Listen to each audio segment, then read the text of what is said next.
नाही गो वाढव ना एका वाढव कशा म्हणतो उगाच दुसऱ्याला त्रास देतो. आई बरी तू सकाळ सकाळ किरकिर करू नको का. आज एक तर रविवार आहे. बाबा आले ना की ऐकायला पण नाही भेटणार. जरा निवांत राहू दे ना ग मला. हो तर एक तर त्या दिवशी तुझ्या बापान कसा फसवलंय जीवात घोर त्यात ते नाक झाली त्याच्यात पळापळी आणि काय गो यो भोमो खेटला लावतोस तू दिवसभर. हे आई त्याला भोंगा नाही बनवत त्याला म्युझिक म्हणतात. Music is to love meditation. काळा कसा बोलतो आणि मध्ये मध्ये नाशिक मुकुड आली ना बाकी. आई थांबा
काय गो या केसांची अवस्था. काय म्हणून हे केलं बस त्याला लावून येतोय. काय नाही माझी हात काय खराब होते तुझा काय बोलतो. बस बस बस काय नाही गो चमकी करून देते बस. पण आई नाचल्यामुळे तेवढी झाली ना म्हणजे टेबल लावून देतेस ना. त्याचा काय असा तू झाली वेळ खाया पाया किंगरे लागलेत ना तुमच्या. तुमच्या वेळेत माझं वेळ काय बसणार नाही गो म्हणा. आई पण तो कचरा म्हणजे गोपती काढे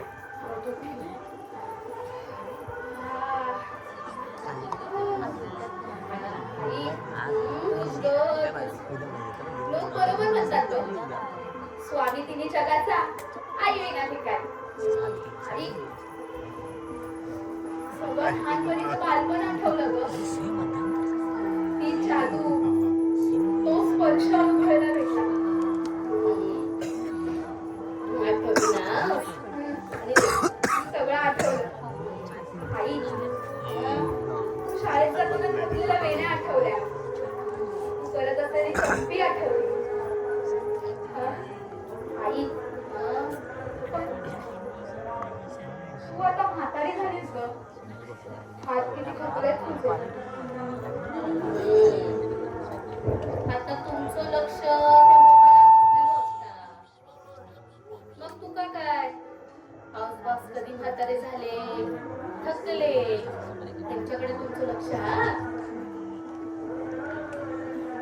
सॉरी आई. लहानपणी शाळेत जाताना तू जशा माझ्या वेण्या घालायचीस ना, तशा वेण्या घालून दे ना. होय तर घालतोय. काय नुसत्या केसांचा वाटोळा केलं गो. हळू ग.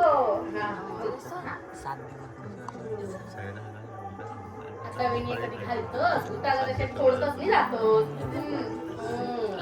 नाही तर काय खूप कधी बघ आई इतक्या लांब केसांचे वाटोळा करून टाकतोस.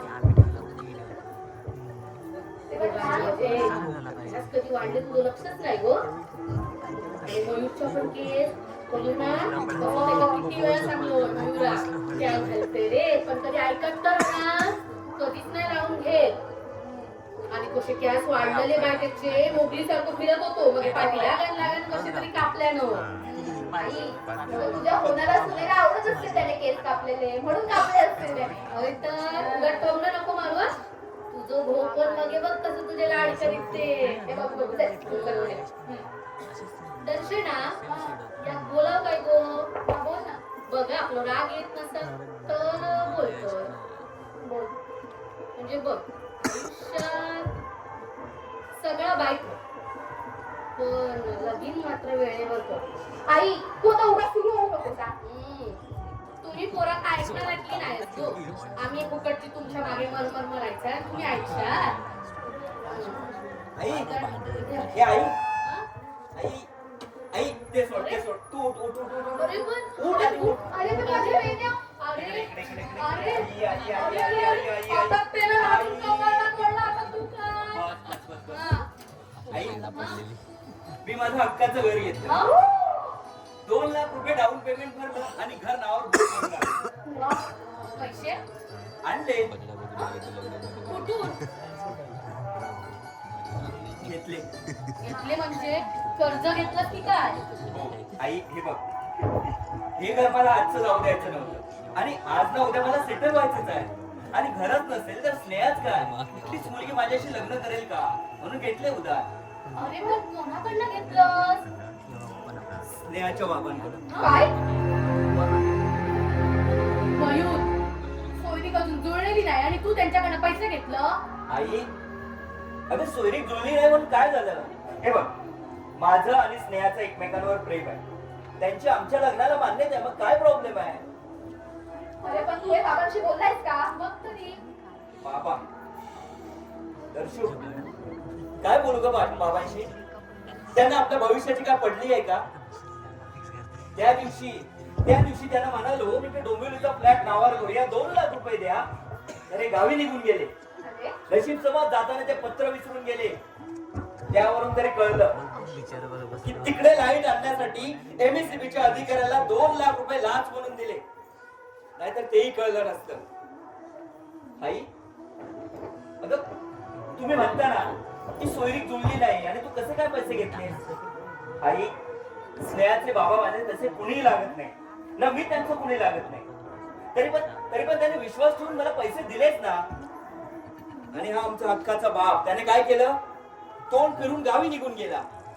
आता मला सांग हा माझा हक्काचा बाप जवळचा आहे किती न जुळलेली सोयरीक जवळची आहे. आई विश्वास ठेव मी त्यांचे पैसे नाही ठेवणार. सगळे पैसे परत करेन. ते आई तू सोड ते सोड बस. मी माझं घर घेतलंय. तुम्हाला आशीर्वाद नाही देणार. मयूर अरे आई बाप तुमका असं काही बोलत नाही म्हणून तुमचं वाईट विचार करतात असं नाही ना रे. आमचे आशीर्वाद नेहमी तुझ्या पाठीशी. खूप प्रगती करा मोठी व्हावा. आई आता अशी इमोशनल नको ना होस. आपण मयूरचा घराचा नकाशा बघूया. मयूर दाखव तुझं घर. ए बावळा तुझं काय तुझं आपलं म्हण. आपलं घर दाखव. आत्ताच दाखवतो. येताना ना घेऊनच आलोय मी नकाशा. हे बघ एवढं भारी आहे. दर्शक ते टेबल हे बघ आई हे बघ ही आपल्या नकाशाची आपल्या घराची ब्लू प्रिंट. आई नकाशा आपल्या घराचा नकाशा. ते आई मला सांग हा आपला एरिया कितीचा आहे. 10 बाय 10चा एरिया आहे बरोबर. आणि हा जो मी फ्लॅट घेतलाय ना त्याचा एरिया 550चा एरिया आहे. विचार कर. आई हे बघ आई इकडे बघ. हे बघ हा बेडरूमला लागून बाथरूम आणि इथे हा किचन. आई अरे मस्त हॉल आहे हा. आणि हॉलला ना गॅलरी आहे. हे आई त्या गॅलरीत तू आणि बाबा मस्त चहा पे गप्पा मारत बसायच्या आणि बाबाला सांगायचा तंबाखू खाऊन पिचकाऱ्या मारत बसायचं नाही हे तू सांगायचा. हे आई तुला माहिती आहे आपल्या बेडरूमला ना एक मस्त स्लायडिंगची खिडकी आहे. मग अशी मी आमच्या फ्लॅट वरती गेलेलो ना अगं ती अशी खिडकी उघडली ना त्यातून अशी थंडगार हवा आली ना एवढं भारी वाटलं ना की दोषी तुला माहिती आहे का आपला जो फ्लॅट आहे ना आता आपण कुठे राहतो पहिल्या माळ्यावर. हे आई लक्ष कुठे आहे. हे बघ आपण कुठे पहिल्या माळ्यावर राहतो पण माझा जो फ्लॅट आहे ना तो 7व्या फ्लोअरला आहे. 7व्या आणि बाय ऑटो फक्त 10 मिनिटं. आता मस्त जगायचं गुटमुळात नाही राहायचं. हे आई कसं वाटतं आपलं नवं घर. मस्त. तुम्ही नवीन घर घेवा आणि बापूस गावच्या घराकडे धावता आणि तुम्ही नवीन घराकडे जावा. पण ह्या घराकडे कोणीच बघू नको.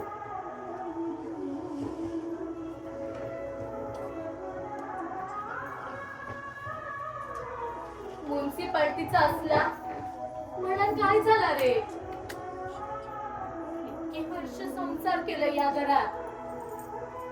आयुष्यातली सुख दुःख चढ उतार सगळा ह्याच घरात बघलोय मी. मी ना लहानाची मोठी पण ह्याच घरात झाला.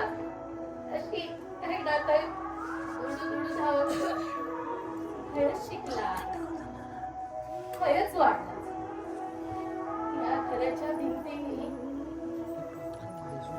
संसार बोललो रे. इतके वर्ष रमला पण या घरात 2-3 वर्षाच कलर मारलो. माझ्या माहितीप्रमाणे 5 वर्ष झाली कलर मारून. घराची भीती बघ कशी झाल्या सर उजाडले. ह्यांच्याकडे बघून असं मागं वाटतं या भीतीसारख्या आधी सुद्धा म्हातारी झाला.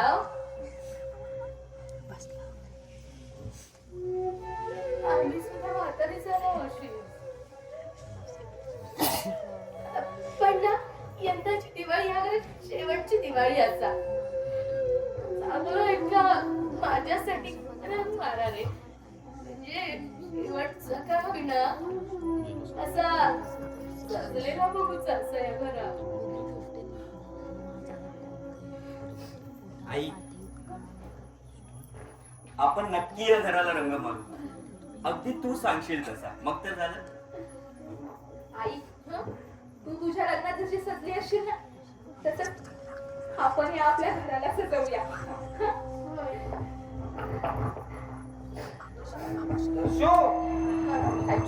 बाबा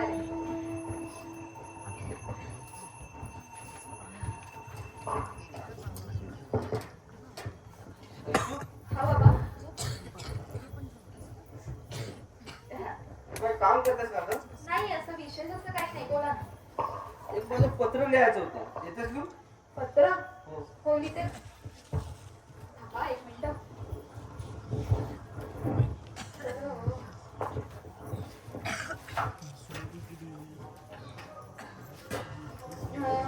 बोला बाबा. माननीय मुख्यमंत्री महाराष्ट्र राज्य मंत्रालय मुंबई 32. बाबा तुम्ही परत मुख्यमंत्र्यांना पत्र लिहिताय. परत म्हणजे याआधी तुम्ही मुख्यमंत्र्यांना पत्र लिहिलं होतं ना त्यात तुम्ही मान्य केलं होतं की MSMEच्या अधिकाऱ्याला 2 लाख रुपये लाच दिले म्हणून आणि त्यात ते काम करत नाही म्हणून आत्महत्येची धमकी सुद्धा दिली त्यांना. तुम्हाला कुठे मिळालं पत्र. गावी जाताना विसरून गेलं होतं ते पत्र. नशीब ते पत्र मिळालं म्हणून आम्हाला समजलं तरी की तुमच्या मनात आत्महत्याचा विषय येतो. हो काही असलो विचार करतात सांगाय. बाबा 5 वर्ष झाली. त्या रत्नागिरीचा ऑफिस मध्ये सारख्या फेऱ्या मारतो, धड कोणी उत्तरच देत नाही. म्हणून माझ्या कामातल्या मित्रांनी सल्ला दिला, ऊर्जा मंत्री आणि मुख्यमंत्र्याला पत्र लिहायचं. म्हणून मी बाबा आत्महत्याचा सल्ला सुद्धा त्यानेच दिला का तुम्हाला? नाही नाही, तो पत्र लिहिताना माझ्या मनात आला होता.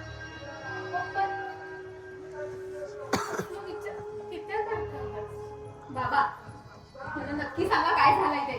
बसा इथे, सांगा मला काय झालंय. अगं सारखा त्या ऑफिस मध्ये सारखा फोन करत असतो, पण सरळ उत्तरच देत नाही. आणि फोन उचलला तर म्हणतात कसे, 2 लाख रुपये दिलास म्हणजे आम्हाला काय विकत नाही घेतलं, वाढ बघ, तुझा नंबर आला की कळव. अगं न बोलताच फोन ठेवून देतात. म्हणून माझ्या मनात हा विचार आला. बाबा मला माहितीये ह्यावर काय करायचंय ते. काय चला पोलीस स्टेशनला, त्या ऑफिसरचा सगळा वाज उतरवून टाकूया. ए बावळाट, काय नको ते बडबडतेस? मग काय बनवू? थांब जरा, तुला काय वाटलं? अगं लाच यांनी दिली आहे, हे सुद्धा दोषी काय आहेत. पण? त्यांना पोलीस सोडतील? दर्शू हे नको. अगं आपल्या लाट पेक्षा त्याची नोकरी महत्वाची आहे. अगं मी सारखा सारखा फोन करतो ना, म्हणून त्याने वैतागून बोलले असतील ते. नको नको. अगं इतके वर्ष गेली, अजून काय दिवस जाते, राहू दे. पण असे काय करतात? नको ती आपल्या क्लायंट राहू कशी पण त्या घरात. पण तुम्ही असं आत्महत्येचा विचार नको करू. आणि जर तुम्ही यो विचार केलात तर माझं काय होत? त्याचा कधी विचार केलाच काय हो? हा? सोडून देवा यो आत्महत्येचा विचार. शांतो प्रतिमा, नाहीच करणार ते आत्महत्या. कारण आत्महत्या करायला ना हिम्मत लागते, ती नाही आहे यांच्याकडे. नची हिंमत काढतोस. संतोष विठ्ठल असोळकरची, तुझ्या नवऱ्याची. मयूर तू तर हेच संसाराकडे. हे आई, तू सारखी सारखी यांची बाजू काय घेतेस ग? आणि संस्काराचं मला काय सांगते? हा, यांच्याकडून कसला संस्कार घेऊ? दारू पिण्याचे? आई, संस्काराने पोट नाही भरत, त्यासाठी कमवावा लागतो तो पैसा. अरे त्या दिवशी यांच्याकडे यांना म्हटलं डोंबिवलीचा फ्लॅट नावावर करूया, 2 लाख रुपये द्या. तर हा माणूस कोणाला न सांगता गावी निघून गेला आणि तिकडे जाऊन शिमग्यात दारू पिऊन तमाशा करत होता. हा असला बाप? अरे मुलगा काहीतरी करू पाहतो या मुंबईत, तर त्याच्या पाठीशी खंबीरपणे उभं राहायचं सोडून हा माणूस तिकडे स्पेशलात जाऊन दारू पिऊन धिंगाणा करतोय. त्याला काहीच कसं वाटत नाही का? हा असला बाप असण्यापेक्षा ना नसलेला बना.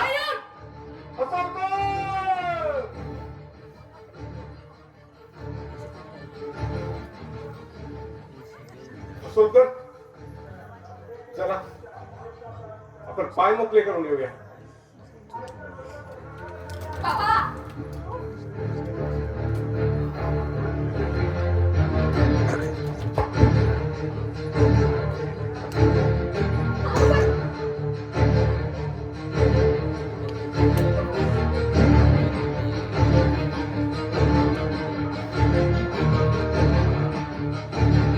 बाबा मयूर, सॉरी या, तुझं आपलं चालू कर.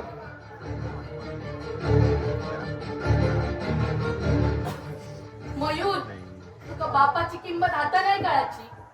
तू जेव्हा बाप होशीत ना तेव्हा तुका बापाचं अस्तित्व कळणार.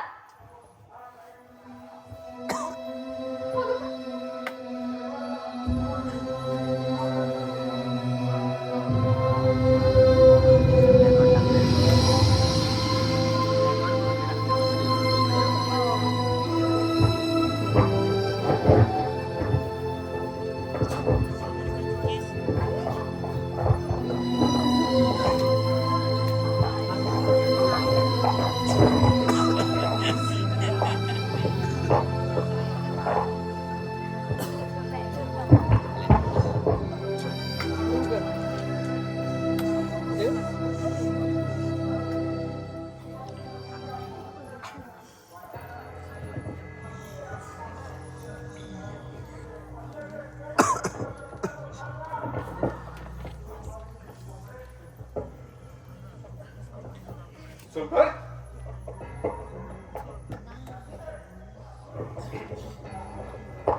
हो चला तुम्ही इथं आहे मी आपल्या तिकडे वाट बघतोय हो की सगळी चाल जेवून गेली चला तुम्ही पण जेवून घेवा नको जा तुम्ही भूक नाही अहो त्या मयूरने बोलला ना एवढा मनात लावून घेतला अहो बावलट आहे तो पोर अहो त्याचा रक्तनाचा संसलता त्याला कुठे वापरायचं ना कळत नाही ते कळेल त्याला चला तुम्ही जेवून घ्या चला जेवण बारपासारखा गार झाला की.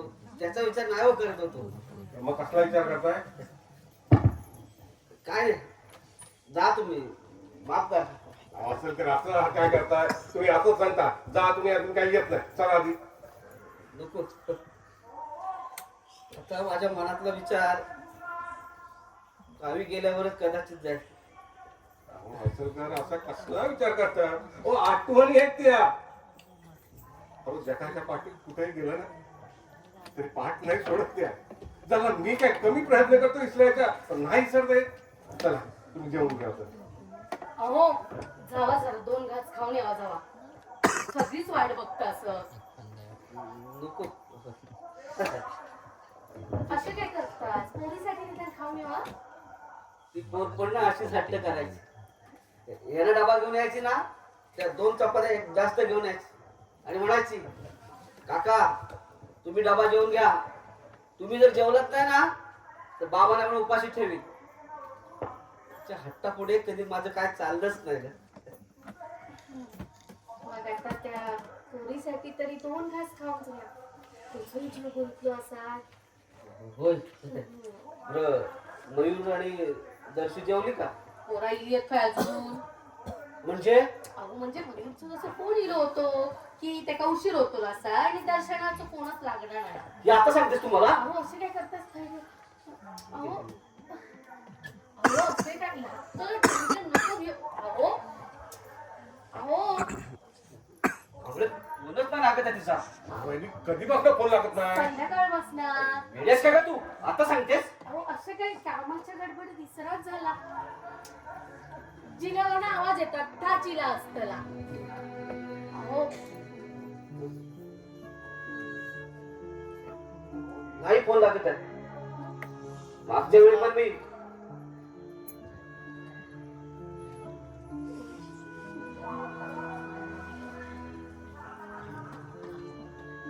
या नमस्कार नमस्कार या असा सोडकर मी पुढे होतो तुम्ही या हो तुम्ही आलात ना माझ्या पोरीला किती वाटत असेल अहो माझी पोरगी स्वप्नात येऊन बनल बाबा तुम्ही जेवली आणि काका उपाशी ठेवली द्या, तुम्ही या तिची आठवण तरी ऐकून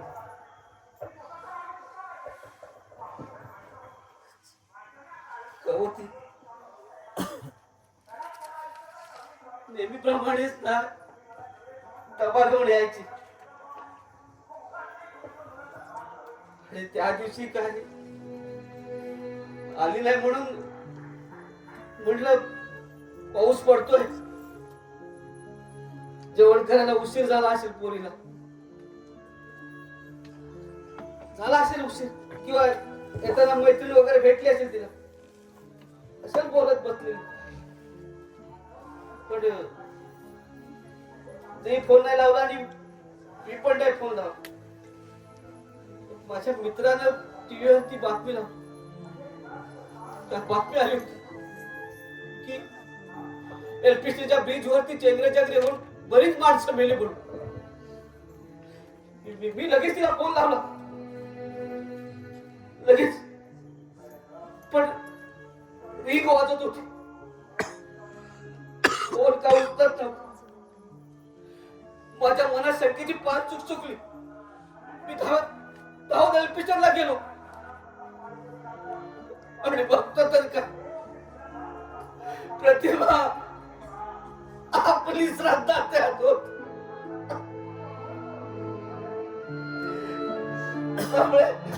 मला माफ करा कांबळे अरे तुम्ही गावी असताना मी तुमच्या पोरीला सांभाळून नाही शकलो हो कांबळे हो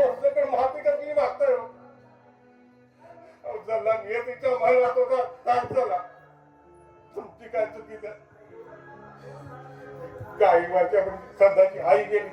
5 वर्षापूर्वी श्रद्धा. झालं नियतीचा खेळ आहे.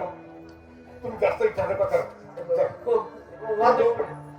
तू 2 तास थांबलो. येतो. शिरोडकर, माफ करा. जरा माझ्या पोरीची आठवण झाली हो. ऐका. पण तुम्ही असे अचानक. हो, थोडं महत्वाचं बोलायचं मला. हो, बोला ना. नाही म्हणजे तुम्हाला माहितीच असेल, म्हणजे मयूरने तुम्हाला सांगितलं असेल की तू घर गेलोय मुंबईत ते. हो, बोला होता. मी गावी गेलो तेव्हा बोलत होता की डोंबिवलीत की अंबरनाथला मित्राच्या ओळखीन फ्लॅट बुक करतोय म्हणून. हो हो, बोलला. हा, आणि डाऊन पेमेंट साठी त्याने तुमच्याकडे 2 लाख रुपये मागितले होते आणि ते तुम्ही त्याला दिले नाही, बरोबर ना? हा, उलट नाही दिला ते बरं झालं, नाहीतर तुमचे ते 2 लाख रुपये बुडाले असते. म्हणजे ज्या बिल्डरने बिल्डिंग बांधायला घेतली होती ना, तो बिल्डरच मुळात फ्रॉड निघालाय. काय बोलायचं ह्या पोरांना. 1000 वेळा सांगितलंय की मित्रांच्या नादी लागू नकोस म्हणून, पण ऐकत शपथ. त्याला बाप म्हणजे ना वैरी वाटतोय, वैरी. आता जर मी दिले असते 2 लाख रुपये तर गेले असते ना माझे पाण्यात. हो, तुमचे पैसे वाचले हो, पण माझे 2 लाख रुपये मात्र त्याच्या नादी लागून बुडाले.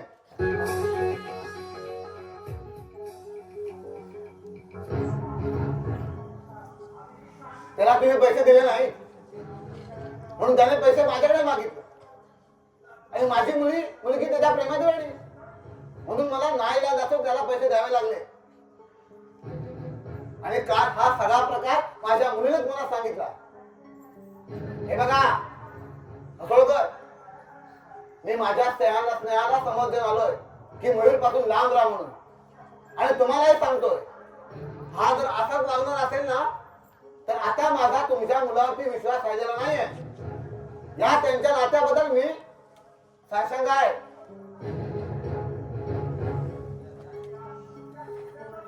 काका तुम्ही हो. योग्य वेळेत आलात. का? नाही काय ना, मी एक मस्त गुड न्यूज घेऊन आली आहे. कोणती? फायनली मला जॉब मिळाला. अच्छा. दर्शन, तू काही उशीर किती झाला असा? आई ते तिकडे इंटरव्ह्यूला थोडा लेट झाला म्हणून, आणि माझा फोन पण स्विच ऑफ होता त्यामुळे तो बंद होता, त्यामुळे नाही लागला. दर्शू, हा बाबा. कपाटातलं चेकबुक घेऊन ये. चेकबुक? हो.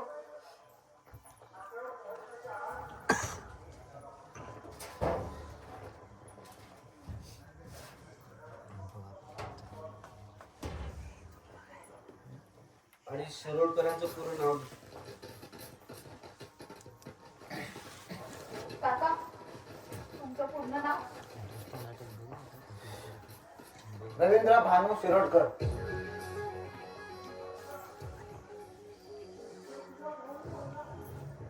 आणि रकमेच्या जागी 2 लाख रुपये.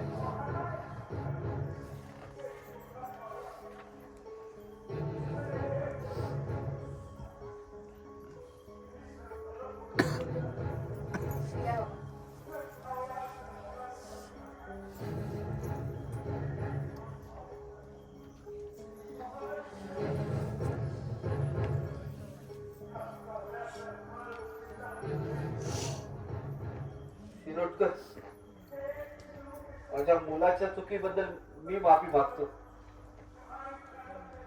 अहो असं काय करताय असोळकर? काय करताय असं? अहो तो तुमचा मुलगा आहे म्हणून मी आतापर्यंत शांत आहे. आणि काल हा सगळा प्रकार समजल्यानंतर सुद्धा मी डायरेक्ट तुमच्याकडे आलो, कारण तुम्ही एक सज्जन गृहस्थ आहात हे ठाऊक आहे मला. पण असोळकर, आता मात्र मी माझ्या मुलीचं लग्न तुमच्या मुलाशी नाही लावू शकणार.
प्रतिमा प्रतिमा ए प्रतिमा प्रतिमा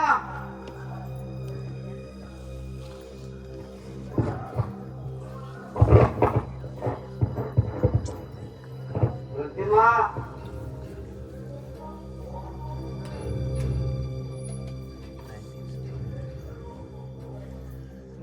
प्रतिमा अहो अहो किती खायची माणसाने इतकी झेपत नाही तर अहो माझी पोर जेवली का बरं. बसा. हळू हळू हळू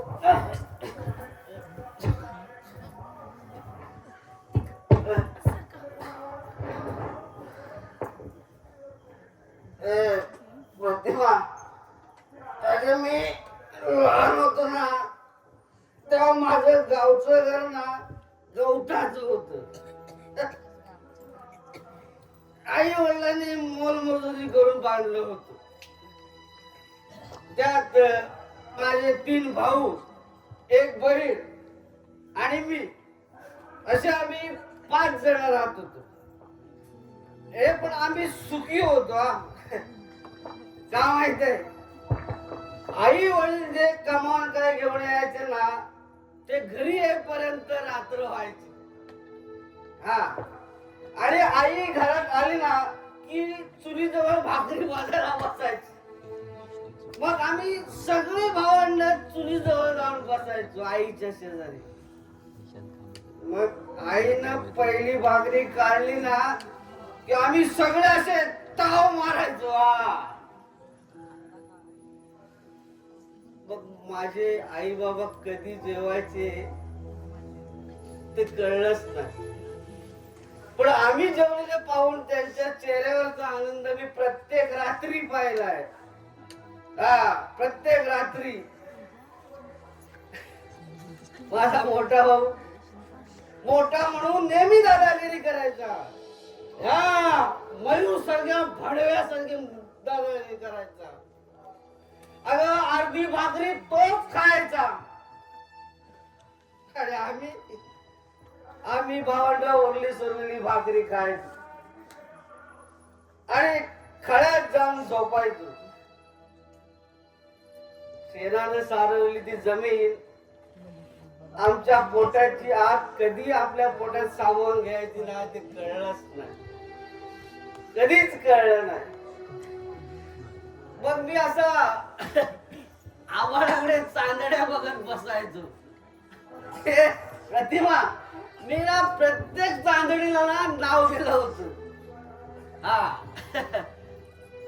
मग माझी आई हळूच येऊन माझ्या डोक्याजवळ बसायची आणि प्रत्येक चांदणीची गोष्ट सांगायची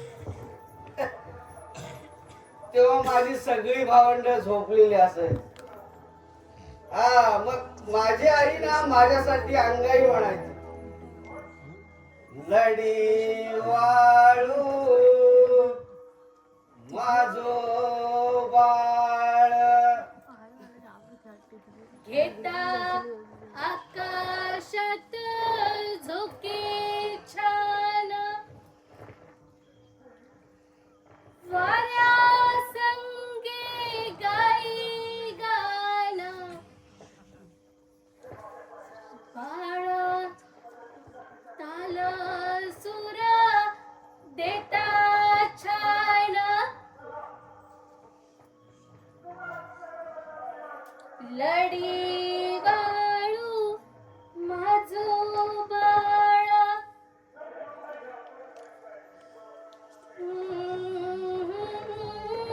आता चांदड्या पण गेल्या आणि माझी आई पण गेली मुलं म्हणतात की गावी तू स्मशान बांधलायस म्हणून ए प्रतिमा पण मी स्मशान नाही बांधलाय ते माझ्यासाठी मंदिर बांधलंय हा पण त्या जर घरात कोण गेलं नाही ना तर मात्र त्या मंदिराचं स्मशान होऊन जाईल आणि आपली तिथे थडगी राहतील.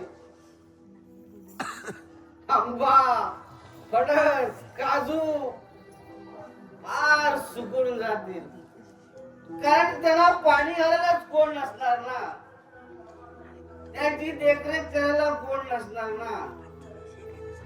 अगं तेवढीच तर आपली जमीन आहे ग, ती तरी राहू द्या बस, बाकी काय नको. बस. ए आई, आई दरवाजा उघड. ए नाही तू चालतो नाही, दरवाजा नाही उघडायचा.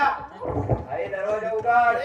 चालतो माझ्या घरात ना, चालतो नाही उघडायचा दरवाजा.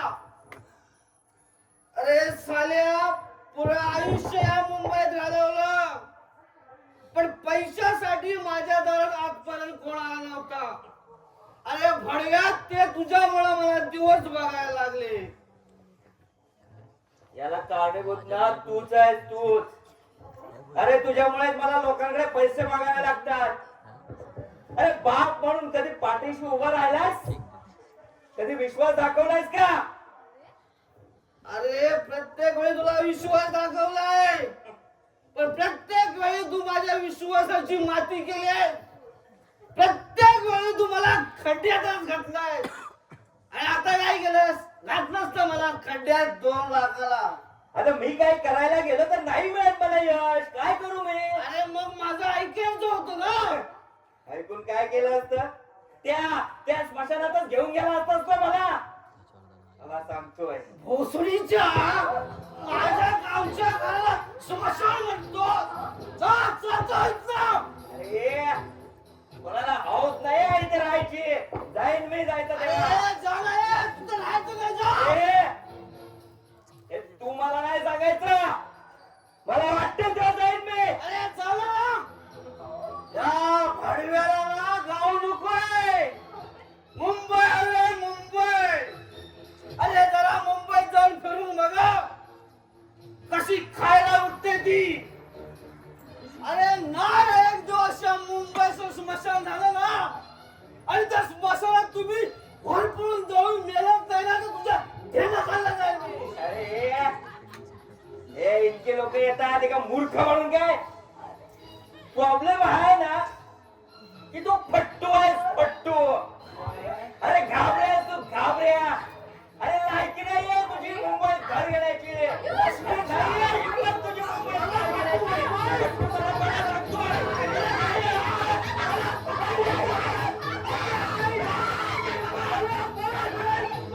नाहीये हिंमत तुझी मुंबईत घर घेण्याची. फट्टू तुला बळा लागतोय. अरे नाहीये हिंमत.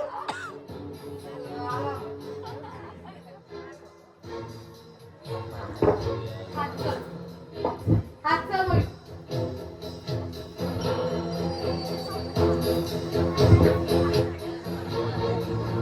चला.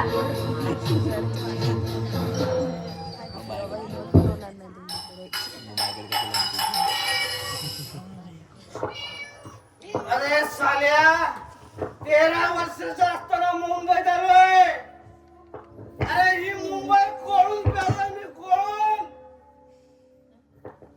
अरे जे काही हित कमावलं ना, ते कधी तुमच्यासाठी तर कधी कुटुंबासाठी घालवलंय. अरे हा संतोष विठ्ठल हसनोकर सगळ्यांना पुरून उरलाय. अरे सगळ्या नातेवाईकांना हा संतोष हवा होता. का माहितीये, मी मुळशीवाडीत कामाला ना. आई बाबा पण भावंडांचा भार माझ्यावर टाकून गेले. त्यांची शिक्षण, त्यांचा संसार, त्यांची लग्न, त्यांच्या बायकांची बाळणपण, अरे मी एकट्याने गेले. त्यांची कर्जभर मी फेडले. अरे हा संतोष विठ्ठल सगळ्यांना उरून पुरलाय. अरे तेव्हा तर तुमच्याकडे सगळं काय रे, पण माझ्याकडे आई बाप पण नव्हते, आणि शिक्षण पण नव्हतं रे.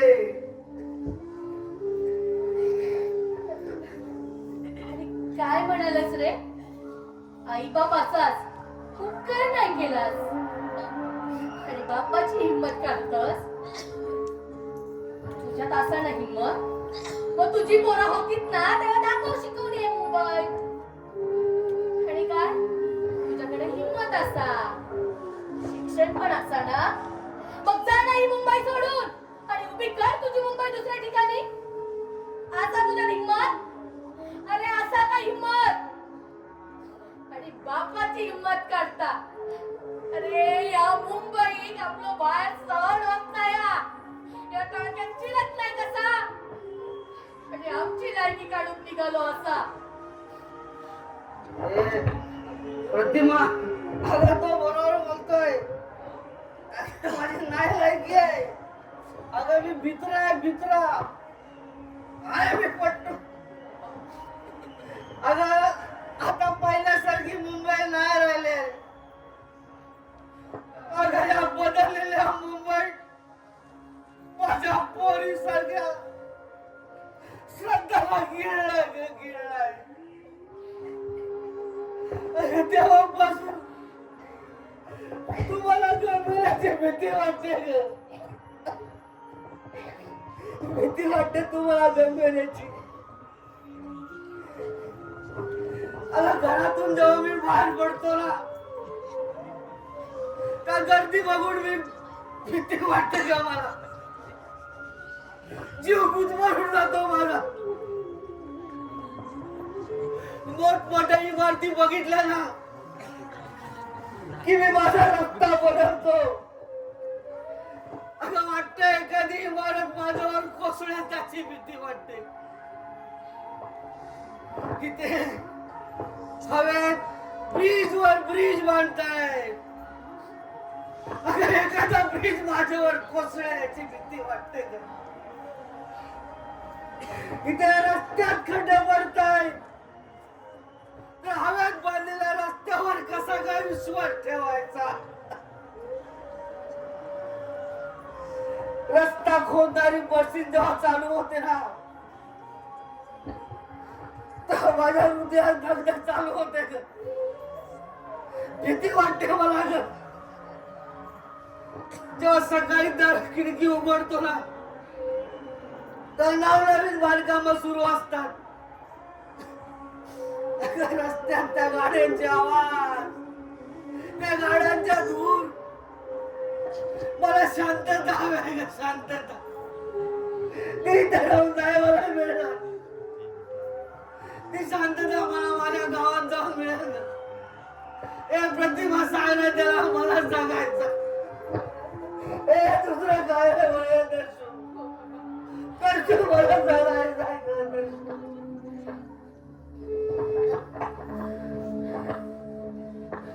तुम्ही तुमचं जगालो, आम्ही काय करायचं? आम्ही कुठे जायचं? तुम्ही 2 महिन्यांनी रिटायर झाल्यावर चाल तुमच्या गावी, पण आम्हाला तर इथेच राहावं लागेल ना. हो, ह्याच गर्दीत आम्ही वाढलो, ह्याच गर्दीत शिकलो. आम्हाला ह्याच गर्दीची सवय झाली आहे. हो, तुम्हाला त्याची मुंबईची गर्दी खायला उठते ना, तशी आम्हाला ती गावची शांतता खायला उठते. आणि सगळ्यात महत्वाचं आहे ना ते कमावणं. पैसा तर कमवावा लागणारच ना. कुठे कमवणार? कोकणात.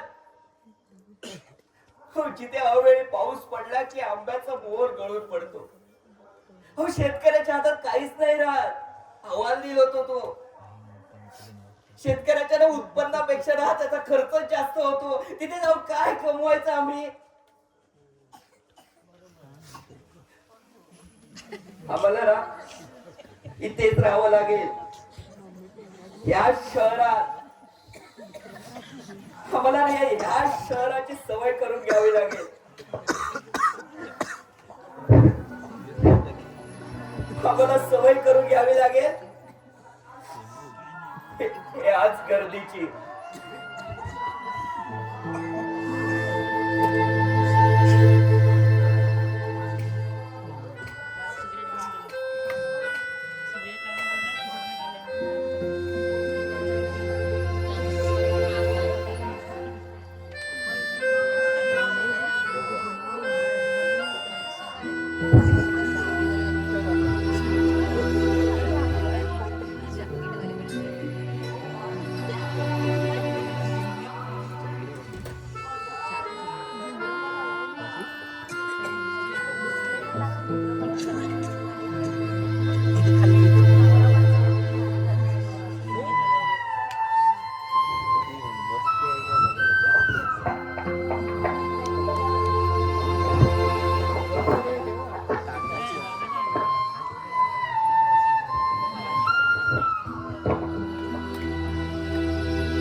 सुलकर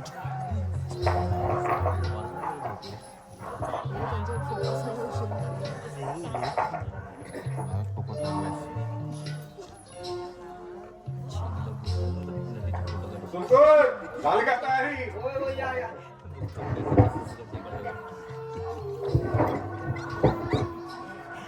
या. हो सुलकर दरवाजा उघडा. सगळा भरून ठेवला आहे. होय, होय. बरा गेला. ड्रायव्हर पण आलाय.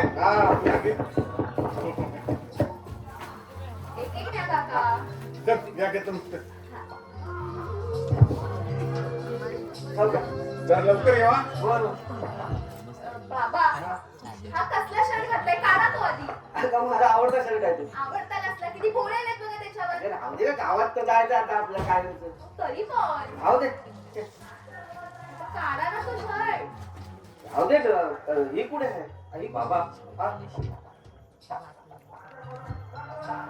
तुम्ही हा शर्ट घ्या.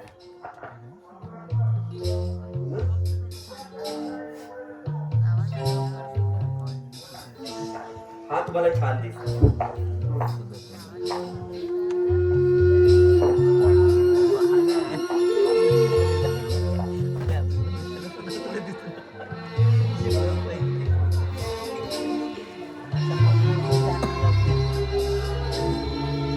बाबा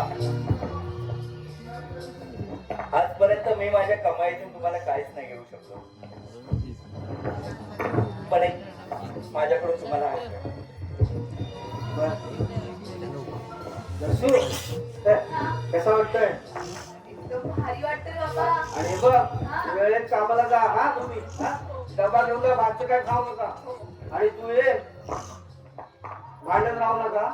आणि तू मित्राची बाईक वगैरे चालवू नको. एकदा पडल्यावरच माहिती आहे ना. हा अगं ते कोणती राहू दे आहे गावी.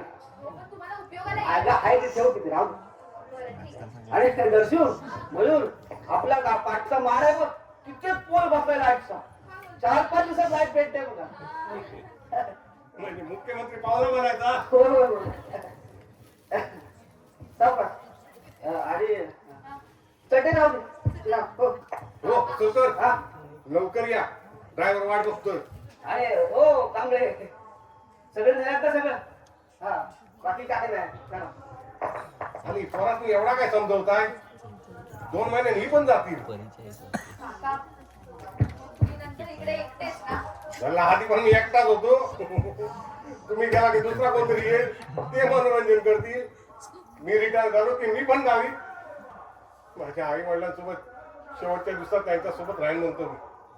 चल येईल होतो, तुम्ही या लवकर. बरं बरं. बाबा हा? तुम्ही आईची औषधं घेतली हो हो घेतलेत घेतलेत.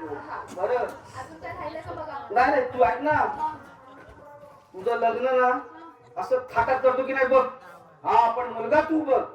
आता गावी गेल्यानंतर मला काही शक्य होणार नाही मुंबईतला मुलगा सोडणं. बाबा हा तुम्ही बघाल तो मुलगा मला पसंत असेल. गावचा असला तरी चालेल. शो? म्हणजे तो रत्नागिरीतला मुलगा तिला होकार देऊ का? हो बाबा चालेल. बाबा सासू सासऱ्यांसारखंच मला तुमच्या आयुष्यभराची हाताची काठी भरून राहायचंय. मला चालेल रत्नागिरीतला मुलगा, तुम्ही त्याला होकार कळवा. बरं बरं सांग.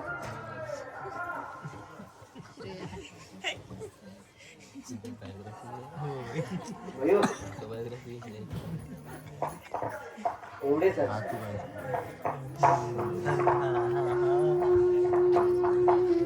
गावाला असताना बाबांबरोबर कामाला जायचं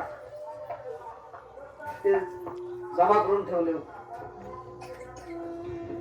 त्या मुंबईत आलो ना तेव्हा माझं पोटच नव्हतं. पण या त्या पैशाने मला जगायला शिकवलं. स्वाभिमान काय तो त्या पैशाने मला दाखवलं. ही मुंबईत किती दिवस टिकेल मला माहिती नाही, पण मुंबईत मेहनत करणारा माणूस टिकू शकतो. तू म्हणत होतास का बाबा तुम्ही मला काय दिलं? खरंच काय नाही दिलं रे तुला. पण आज मुंबईतून गावी जाताना मी तुला माझा स्वाभिमान देऊन जातो. सब त्यात.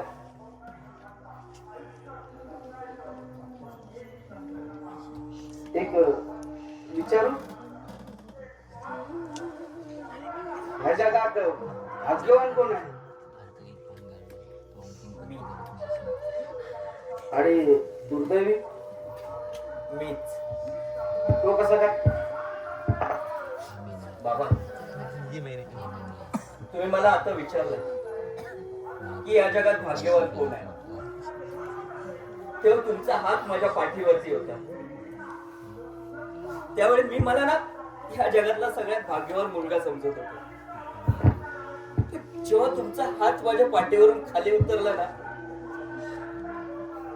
तो माझ्यासारखा दुर्दैवी कोणच नाही. बाबा, मला कळून चुकलंय हो की बाप श्रीमंत असणं गरजेचं नाहीये हो, बाप असणं गरजेचं आहे. बाबा, आजपर्यंत ना या गर्दीत मी माझ्या स्वप्नांसाठी धावत होतो, पण माझी स्वप्न पूर्ण करण्यासाठी माझ्या बाबांचे थकलेले हात माझ्या पाठीशी होते ना, याचा मला विसरच पडला. बाबा, बाबा, तुमच्याशिवाय माझं अस्तित्वच नाहीये बाबा. बाबा, मला माफ करा.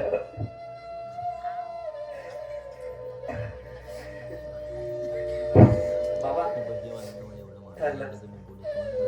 तुम्ही व्हा पुढे, मी 2 दिवसात गावी येतो.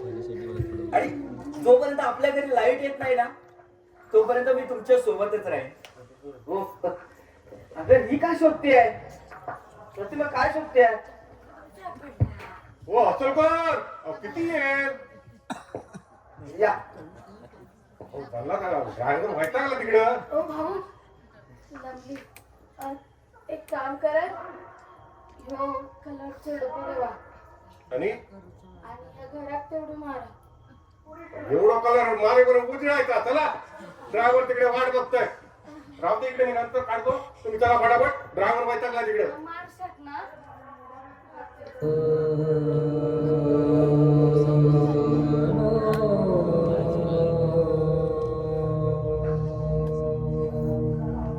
सारे संसार गऱ्हाणे त्याच्या डोई रडगाणे, पाठी जिंदगीचा भार बाप आयुष्याचे गाणे. सारे संसार गऱ्हाणे त्याच्या डोई रडगाणे, पाठी जिंदगीचा भार बाप आयुष्याचे गाणे. सार करून सरून त्यानं काही नाही केलं, सार करून सरून त्यानं काही नाही केलं, मुकी मायेची मुरत त्याला आरोपीर केलं. देती शिव्या शाप सारे असे कसे रे हे जिणे, देती शिव्या शाप सारे असे कसे रे हे जिणे, पाठी जिंदगीचा भार बाप आयुष्याचे गाणे. कुणी मांडतो रे बाप एक जगाच्या निराळा, कुणी मांडतो रे बाप एक जगाच्या निराळा, कुणी दावतो तयासी कसा फाटका विरळा. शब्द अपुरे पडते, शब्द अपुरे पडती तरी शब्दात लेखणे, पाठी जिंदगीचा भार बाप आयुष्याचे गाणे. बाप बाप करी कोणी बाप सोडून या जाता, बाप बाप करी कोणी बाप सोडून या जाता, कोणी पूजतो तयासी बाप भासतो विधाता. तया विन सुने वाटे वाटे अधुरे हे जिने, तया विन सुने वाटे वाटे अधुरे हे जिने, पाठी जिंदगीचा भार बाप आयुष्याचे गाणे, पाठी जिंदगीचा भार बाप आयुष्याचे गाणे.